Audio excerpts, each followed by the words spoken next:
I've been back in Mississippi now, back in Mississippi State for almost 3 months.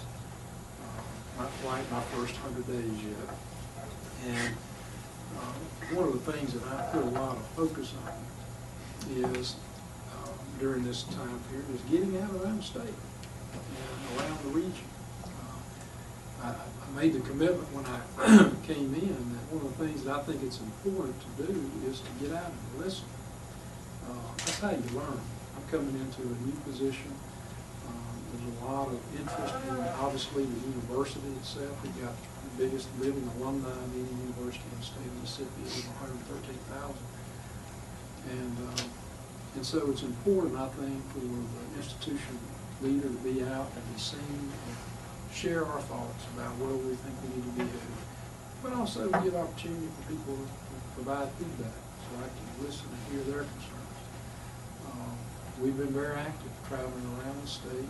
I've been all over Mississippi, and I've been around the region of the state. I've been out to other states in the South where we have some large alumni bases. I've spent a good bit of time up in D.C., and I'm spending a lot of time down in Jackson with the legislature in session, and so much on the plate for us as an institution. I think it's important for us, for me personally, to be accessible to our leaders down there in Jackson. So the bottom line, I've been doing a lot of travel, a lot of visiting, a lot of listening over this tenure. As I come to Mississippi State, one of the first things that I was challenged with on my first week in the job was the budget. And the governor had just called for increasing the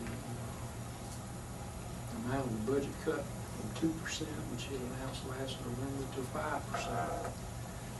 And that hit us right at the middle of our fiscal year. Our fiscal year runs July 1 to June 30th.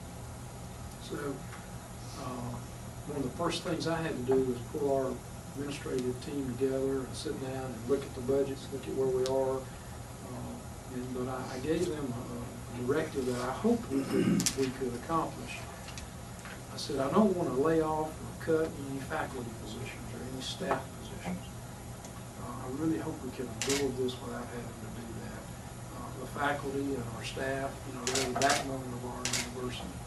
And can we do this without having to affect the personnel staff? And also, I don't want to affect the quality of our instruction, the quality of our research, and our service mission. So it's pretty tall order for us. The good news, if there are good news in these difficult decisions, is we can absorb that type of cut, and essentially from our central budget. We'll delay some planned expenditures for repairs and maintenance and things that we had on the drawing board for this year. We're just going to put them on hold.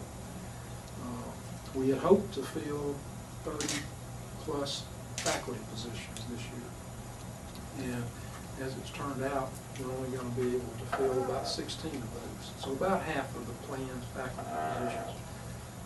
But the good news is most universities, particularly in this state and in the region, have got a freeze on hiring.